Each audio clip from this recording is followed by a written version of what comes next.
நினைக்கின்றேன்। তার প্রশ্নটি হল পিস টিভির সম্প্রচার বিষয়ে। তিনি জিজ্ঞাসা করেছেন কেন পিস টিভি কেবল টিভি বা অন্যান্য স্থানীয় কেবল চ্যানেলে সম্প্রচার হয় না। তিনি একজন খ্রিস্টান এবং তাকে একজন বন্ধুর বাসায় গিয়ে এই চ্যানেলটি দেখতে হয়। ভাই প্রশ্ন করেছেন যে তিনি একজন খ্রিস্টান এবং তিনি জানেন যে পিস টিভি স্যাটেলাইটের মাধ্যমে সম্প্রচার করা হয়, কেন কেবল অপারেটররা তাদের চ্যানেলে পিস টিভিকে রাখেন না? ভাই এটা কেবল অপারেটরদেরকে জিজ্ঞেস করতে হবে।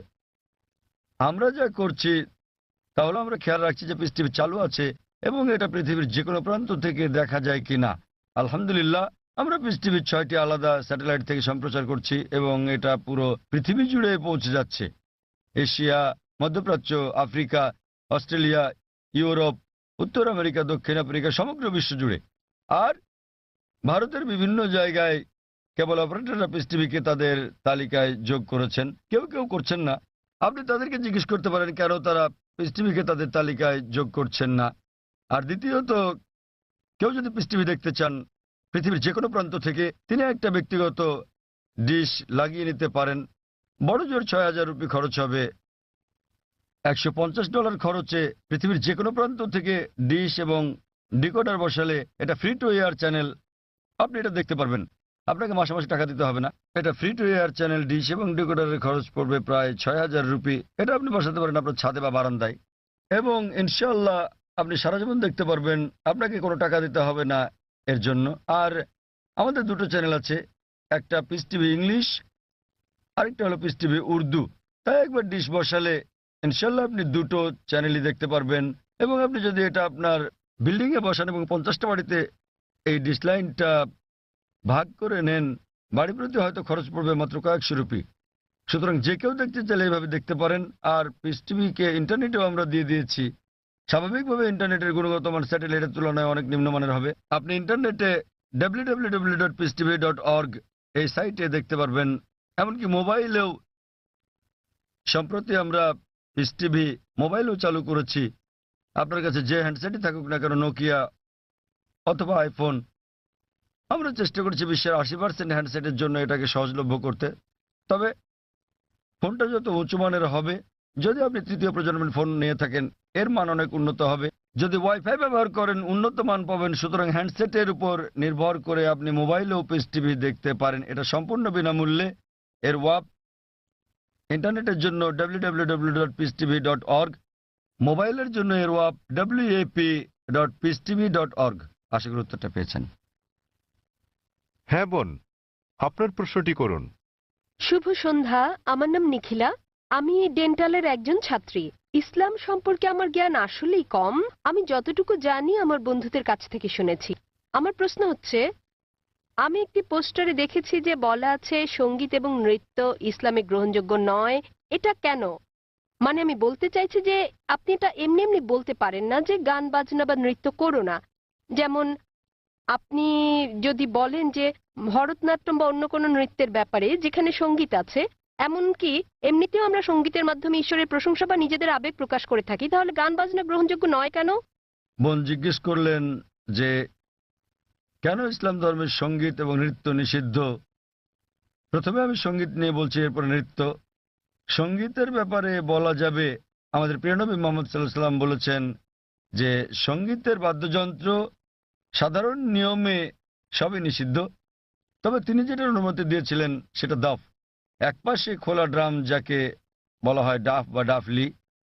বাকি সবগুলোই নবী নিষিদ্ধ করেছেন, কারণ আপনি যদি ভেবে দেখেন এটা আপনাকে দূরে নিয়ে যায় আল্লাহ সুবহানাহু ওয়া তাআলার জিকির থেকে, সর্বশক্তিমানকে স্মরণ করা থেকে।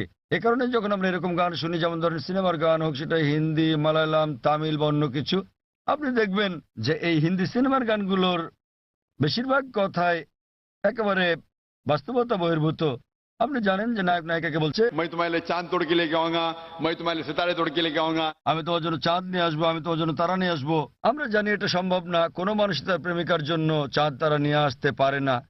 তবুও আমরা বলে থাকি পরিস্থিতি বা আবেগ ইত্যাদির কারণে।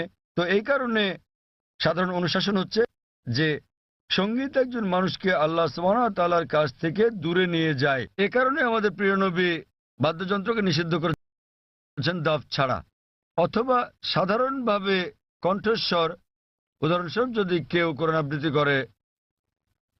আবৃত্তি করে তার কণ্ঠ সুন্দর, সেটা ঠিক আছে, কারণ এটা একজন মানুষকে আল্লাহ সুবহানাহু ওয়া তাআলার দিকে নিয়ে আসে।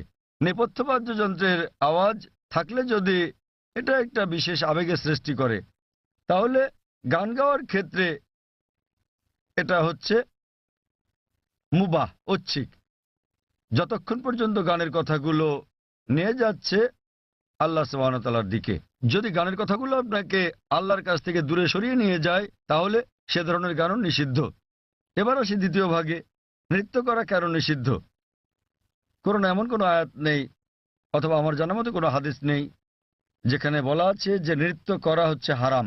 কিন্তু সাধারণভাবে যেহেতু মানুষ নাচে অন্য মানুষদের দেখানোর জন্য, আপনারা জানেন যে মঞ্চে নৃত্য পরিবেশন করা হয়, যেমন ভরতনাট্যম। আপনি মঞ্চে ভরতনাট্যম করছেন আর হাজার হাজার লোক আপনাকে দেখছে। সাধারণভাবে যদি হিজাবের দিক থেকে বলি, আমরা চাইবো না যে উন্মুক্ত হোক আমাদের মহিলারা, আমাদের মায়েরা, আমাদের বোনেরা, আমাদের কন্যারা মঞ্চে উঠুক আর হাজার হাজার লোক তাদের দেখুক। তো যে কোনো পেশা যেখানে শরীরকে প্রদর্শন করা হয়ে থাকে মানুষকে বিনোদন দেবার জন্য, সেটা নিষিদ্ধ। এই কারণেই মানুষজনের সামনে নাচা অথবা নাচ করা কোনো পার্টিতে যেখানে বিপরীত লিঙ্গের মানুষেরা থাকে, বেশিরভাগ ক্ষেত্রে নাচের নিয়মগুলো এগুলো ইসলামী শরিয়ার বিরুদ্ধে যায়। যখন আপনি নাচেন বেশিরভাগই জোড়া বেঁধে, ছেলে এবং মেয়ে, আর তাদের মধ্যে বেশিরভাগই গার্লফ্রেন্ড বয়ফ্রেন্ড, এবং তারা অন্য মানুষদের সামনে নাচে। সুতরাং যেহেতু এটা ইসলামী হিজাবের নিয়মের পরিপন্থী, এ কারণেই বলা হয় এটা নিষিদ্ধ, কারণ এটা হিজাবের নিয়মের বিপরীত। তাই বুঝতে হবে যে যখন নাচ করছেন, আপনি মানুষজনের সামনে নাচ করছেন, পার্টিতে যাচ্ছেন, আবার ঘুরে বেড়াচ্ছেন, আর না হলে শুধু স্বামী স্ত্রী মিলে যেভাবে খুশি সময় কাটাতে পারেন, যতক্ষণ এটা শরিয়ার বিরুদ্ধে না যাচ্ছে। বদ্ধ ঘরের ভেতরে স্বামী স্ত্রী মিলে যা খুশি করতে পারেন, যদি এটা কোরআন ও হাদিসের নিয়মকানুনের বাইরে না যায়, কোনো সমস্যা নেই।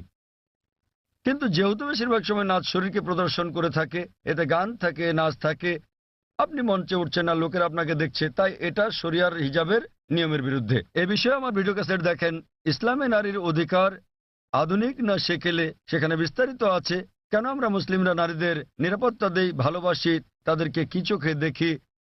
যেহেতু আমরা নারীদের ভালোবাসি, আমরা তাদের নিরাপত্তা দেই এবং আমরা তাদের প্রদর্শন করতে চাই না। এই কারণেই যে সমস্ত পেশায় প্রকাশ্যে গান গাওয়া বা নাচ করা অথবা মডেলিং এর ব্যাপার আছে, সেগুলো নারীর জন্য নিষিদ্ধ। আশা করি উত্তরটা পেয়েছেন।